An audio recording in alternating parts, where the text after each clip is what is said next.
because she had also just, left Nicole Bitchie and, was in the process of starting XO Necole. So XO Necole hadn't started officially yet. So she was just trying to gather a team together essentially to help, go into the launch of the brand. So she asked me about being a feature editor. I told her, well, yeah, I'd love to do that. And I also just quit my job. And she's like, oh, well, in that case, can you do managing editor? Welcome to the Marketing for the Culture podcast, powered by the African American Marketing Association. Each week, we'll bring you an insightful conversation from some of the best experts in our industry on how to advance our career. Join the collective of Black marketers across the world, advancing their brand as we work towards creating a collaborative community. And welcome to another edition of Marketing for the Culture podcast. I am your host, podcast producer, CL Palmer, aka CZ Pod Gang. And today, I have another speaker from the Marketing for the Culture Summit. I have writer, journalist, and all around just good person on the internet, because you're really out here doing some good things, inspiring people on your blog. I see some of the things that you've been able to connect. And I have Kiah McBride. Hey. Welcome to the show. Thank you. And Kiah, it's a lot of things I could ask you, but I guess I want people to get to know you off rip and really get into the weeds of, I guess, kind of how you got here to the place that you're at. And I just wanted to make sure I had all my facts correct. So you did a lot of things that I would say were very notable in your time at Howard. I seen you had, internships at, BET, NASCAR, Nike. I'm just like, somebody must have thought you were special, to keep getting picked by those major brands. And I want to say, like, when you got finished doing all of those things, where did you see you going next? Yeah. So first, thank you. It's just interesting thinking back, like, I guess at this point, almost like 10, 12 years ago. Before you get that, LinkedIn is very impressive on the surface. I'm gonna just say that. Thank you. I probably should update it more. I'm gonna do better. But yeah, so coming out of, I guess, college, it was interesting because when I went in, my intention was actually to do journalism. So I wanted to do business just so I had some flexibility in terms of like what jobs I could get. But my intention was to double major in journalism because I really wanted to write for magazines. But just how Howard was set up, I wasn't able to do that, without having to stay at college much longer. So, and because I wasn't majored in journalism, I struggled to get journalism jobs outside of like just random local things or working, I worked with a on-campus magazine that students started, like stuff like that. So I was still building my portfolio, but I wasn't able to get those jobs for some reason. My assumption is because I had marketing on my resume. And so I was starting to get a lot of those marketing related jobs. But what I found kind of early on was that I would say this was probably the start of me figuring out my brand, because I realized a lot of those companies, even though they were big, companies and I was going in for marketing roles, they liked me because of my writing background. So a lot of the times what they would bring me in to do in some form of fashion connected to writing or, storytelling in some way. And so that's how I would start to pitch myself when I would go out for these jobs and interviews. And even to this day, that's kind of what I push myself to say. Like, that's how I usually present myself, because I see how it can be of value and kind of give me a unique edge, I guess. The one that stands out to me probably most was when I interned at Nike. So I was in their global marketing team, and they brought me in to help essentially with the voice of the social brand, because they had so many different, at the time, I think it was like maybe Instagram and Twitter, but they had so many different channels with the different Yeah. localizations. So they wanted kind of like this one unified voice. So I actually created a social media style guide for them that helped them kind of hone in on one voice. Now that was my intern project. I did other stuff too, more related to social.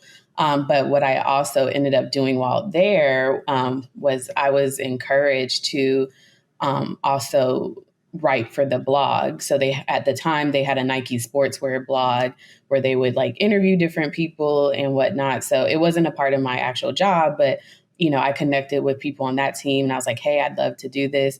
So I did a little bit of work for them, just actually doing essentially journalism work. From there, it actually, when I left that internship, because it was my junior year that I had interned with them, so going into my senior year, they actually offered me some freelance work to keep doing the work for the blog. So that was actually probably my first, I want to say, officially paid gig. So I was in college, senior year, Okay. writing for Nike Sportswear.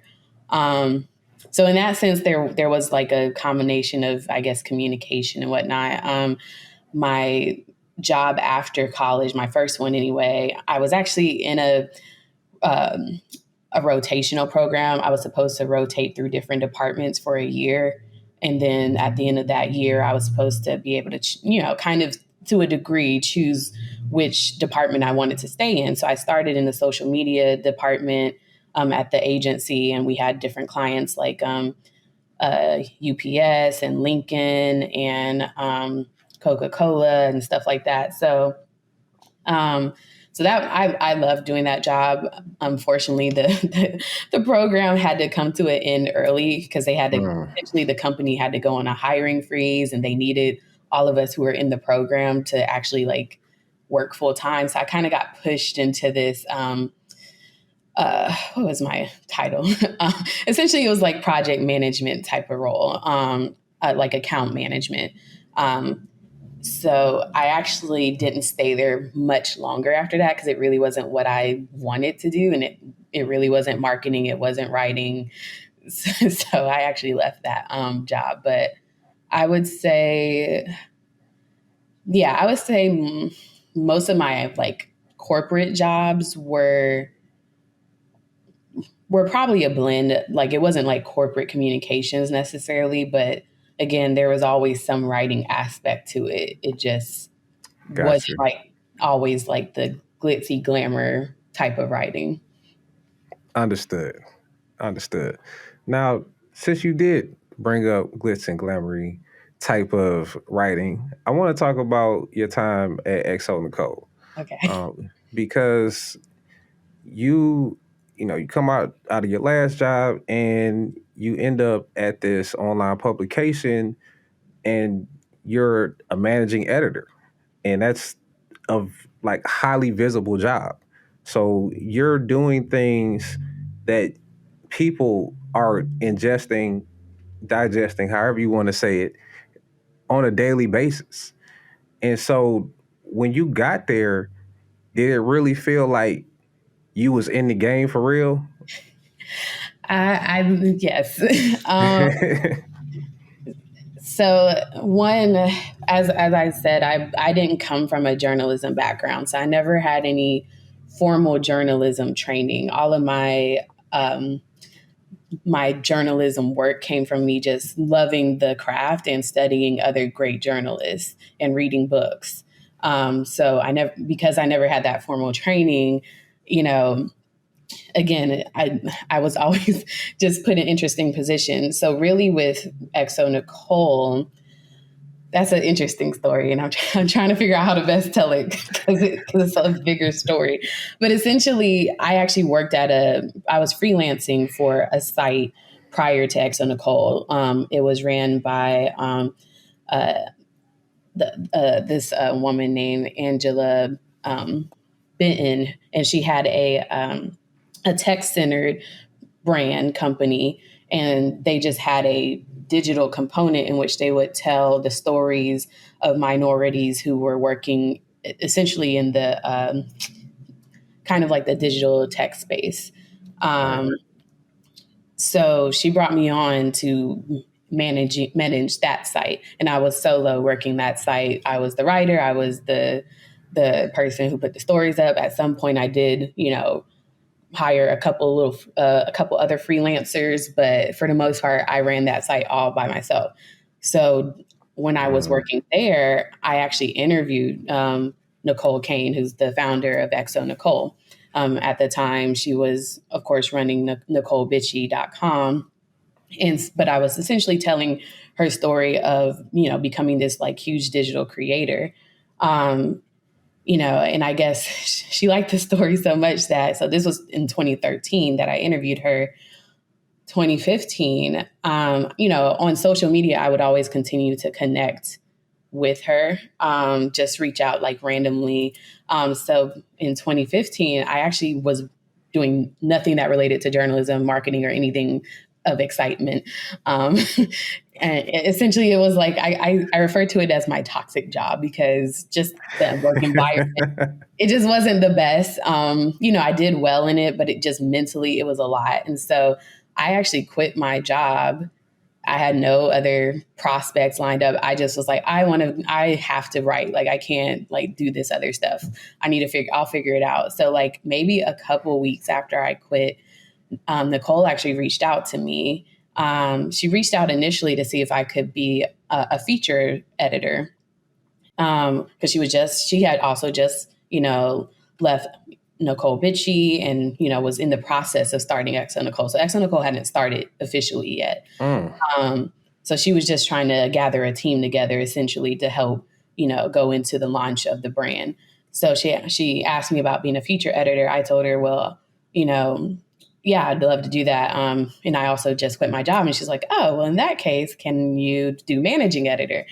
And of course I said yes, because, for me, the thing is like, I love a good challenge. So even though that wasn't my background and I didn't have any like full blown experience, like in a traditional way, I knew that I would figure it out. But, it was definitely a challenge because a lot of that time was me building relationships and connections, and, her kind of having her own set of relationships and connections was super helpful. But we essentially had to build that brand from scratch. So I played a big role in just, how the writing was done, and, getting new writers, and, just the branding in itself. Of course, she had marketing people as well, but right. I kind of came in from scratch with that brand. It wasn't one where it was already like super established and had everything going on. So it was just an interesting experience all around, just because I was coming in almost in startup mode, which in my opinion, kind of is a different kind of challenge. Right. And I'm not sure if I answered your question. No, you good. I'm like, because I kind of want to know, like, what happened, because it seemed like that was a good place for you to really expand. I guess almost like what you thought you were capable of. Because you pretty much had been just doing it as a job along with these other things, but now you're kind of getting the chance to take your creative juices and just go as far as you can. Right.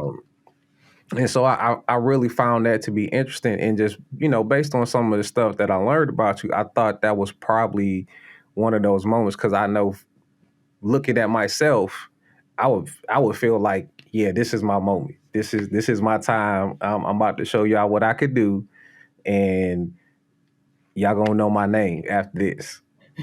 And so that I was feeling that. So I guess to follow up, what were some of the things that you are most proud of doing while you were at XO Necole? Well, definitely the feature stories, because I was managing editor, but I also wrote a lot of the celebrity features and the what we call girl boss features, so Black women entrepreneurs, and a little mix of like we had another section called XO Man, which was more.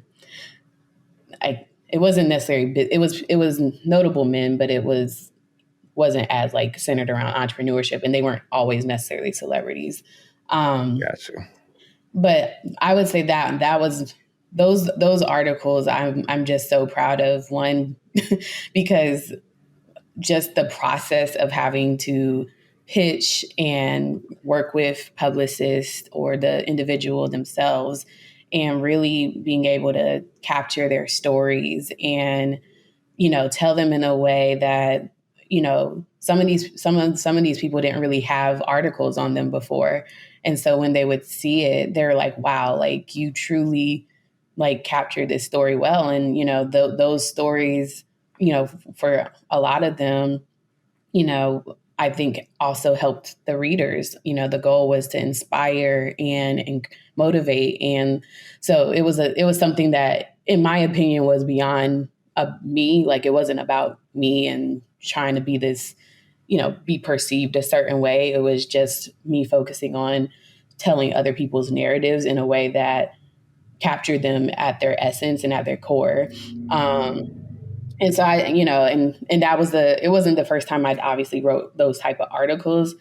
But the continued practice of doing it for me made me feel like I was growing as a writer as well. And I was, again, pushed. Sometimes I was in situations I had never been in, and I had to like push past any moments of like self-doubt or fear or whatever and say, now we got to get this story. We got to make it happen. Got to figure it out.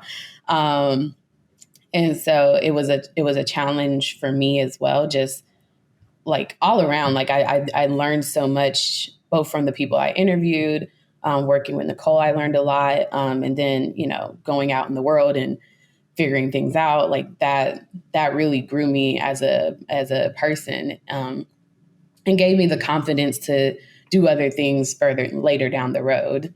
So I would say I'm most proud of that aspect. I think they were just such great stories, not just because I wrote them, but right. but just the people that you learn about and meet and get see what their background is. Like it was a beautiful time. I love that, and I read some of your features. You do have people very engaged, and they seem to want to go deep with you a little bit more surface. So I guess I'll transition, but I do want to ask one more question. I get when we're talking about doing features, is there anybody that you would really want to sit down and do an interview that you just haven't had a chance to, or you felt like it's just like super interesting and you want to just crack the can open and get as much as you can?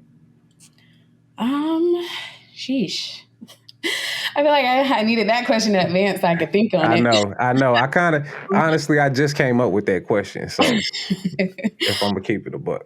I'll say I maybe recently I was like thinking like I would love to like interview the guys of the Earn Your Leisure podcast, just because I listen to them and I'm obviously you hear them and doing their interviews, but I'm very like curious of their overarching story.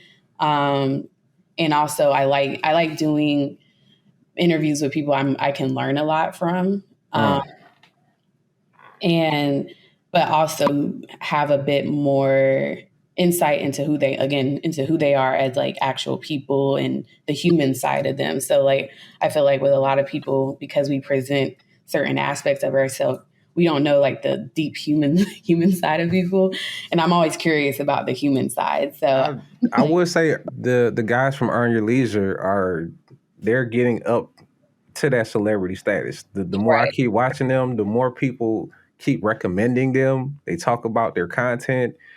and I'm just becoming acquainted with their content personally, and I'm just like, y'all kind of deep into the game. I'm like, I didn't really know it was like that. And I was Right. like, oh yeah, y'all got picked up by Black Effect. That's cool, but it's like, oh no, it's like a whole channel of y'all doing all these different financial and um, money making things. It's just like, oh, okay. It's like I see it now. It's like I understand what this is. Like I didn't really get it, but I understand. So yeah, I'm kind of curious about their story as well. So, So because there's not a lot out on them. So like I said, a lot of my interviews at XO Necole were with people who didn't have a ton of stories on them prior to me coming. So like, for instance, Melissa Butler of the Lip Bar, like, we told that story, and she of course already had some stuff out there just because she was on Shark Tank, but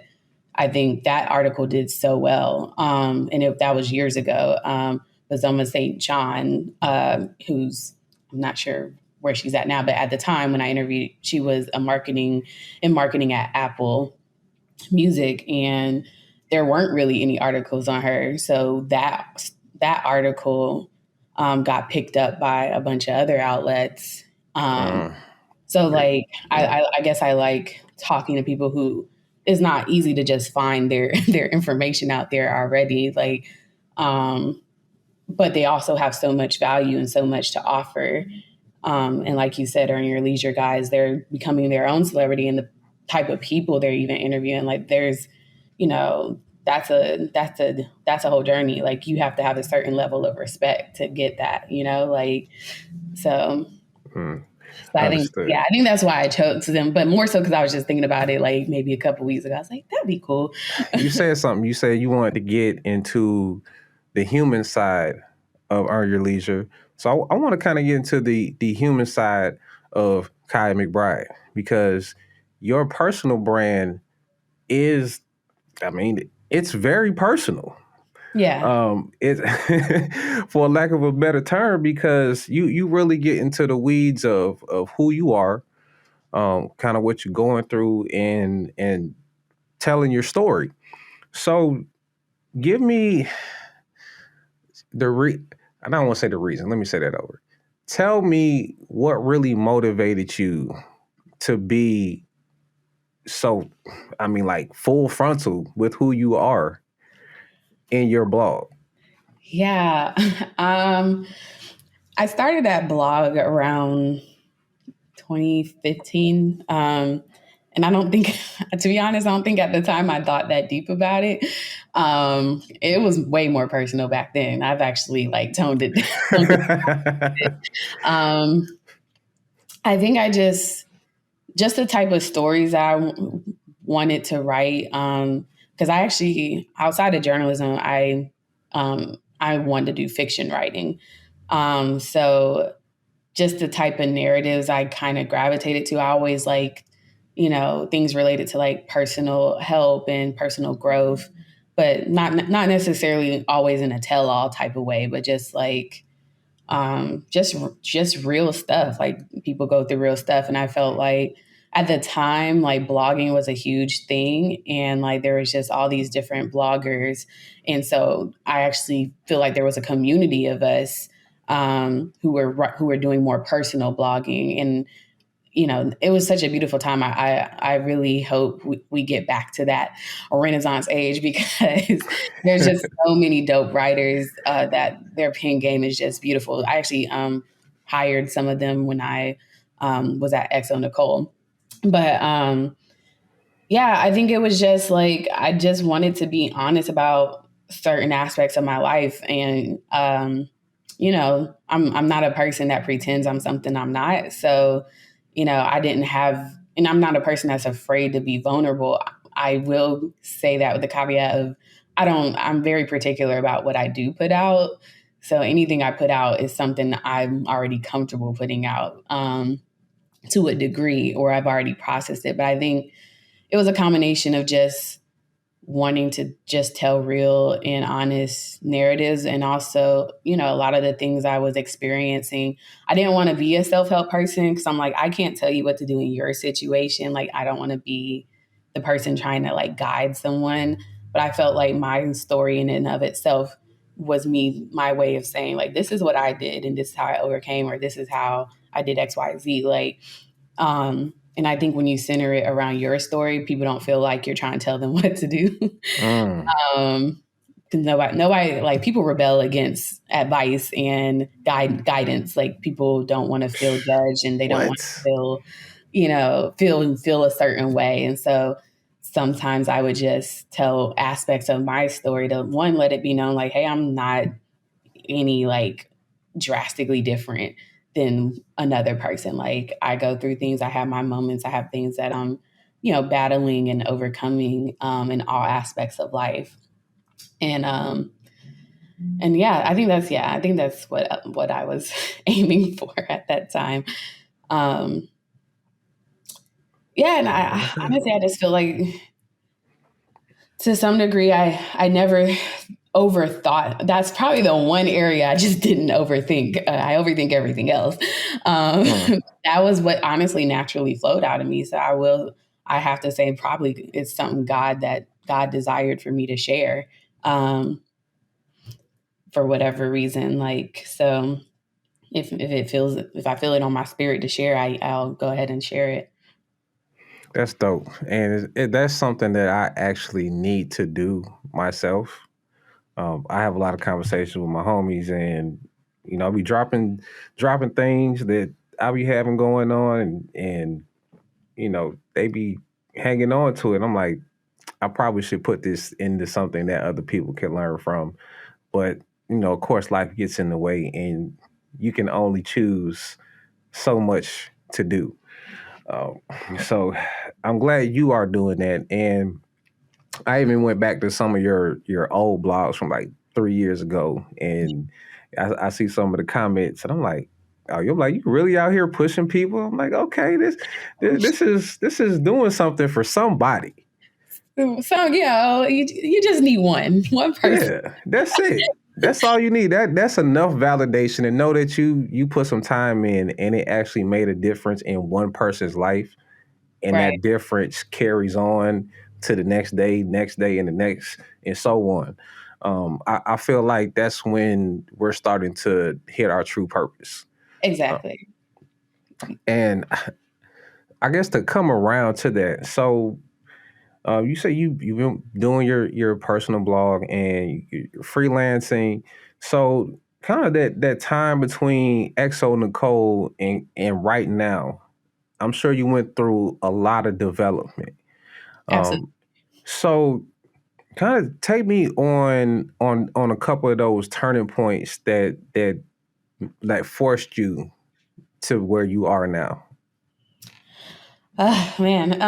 So part of it started right after I moved out to LA. So I moved out to LA to obviously continue my work with XO Necole. But because at the time, again, when I started working for her, I had just quit my job. I had actually moved back home into North Carolina because I was supposed to be figuring out my next steps.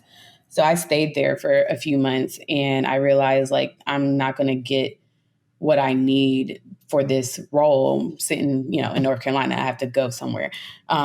So we talked about moving to LA, and I already wanted to go to LA anyway. So I moved out there, but shortly after moving out there, the finances changed essentially. Cost of living. Yeah, both the cost of living, but also my income changed. Right.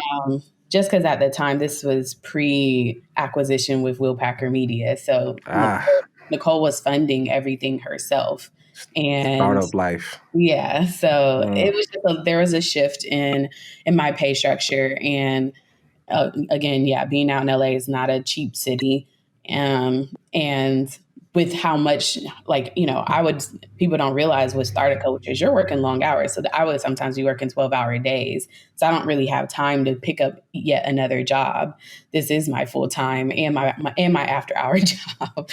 So I ended up ultimately having to when I was forced into like figuring out some other income options. And over time, it became a thing where I realized I wasn't really doing what I felt purpose to do. Of course, I was doing freelance writing and I'm still working with XO Necole, but I was starting to pick up other gigs that weren't in alignment with who I am and my purpose. Not anything bad or crazy, but just stuff that didn't bring me joy. I wasn't like waking up every day loving it, or some of it had nothing to do with my career. And so that was what kind of pushed me to leave LA, because I was like, LA is not a city you want to be in and not be clear on why you're there, because you can easily get lost.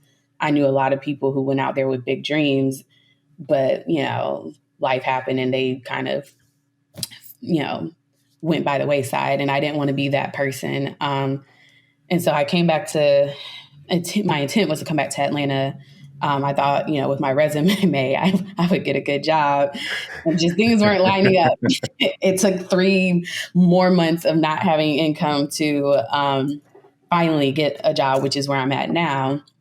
And again, I got it in part because of my writing background, because my job initially was a technical content writer. So even though I hadn't really truly worked in tech prior to that, like I was utilizing my background of being a writer to get that role into segue into tech, which also was pretty eye-opening because, tech's a whole different tax bracket. Like, so as a writer and a creative, we're always focused on the very pretty and fun and, entertainment and this, that, and the other, but the real money's over in tech. So, and I never made that connection when I was younger. I wish I had. I probably would have done things a bit differently.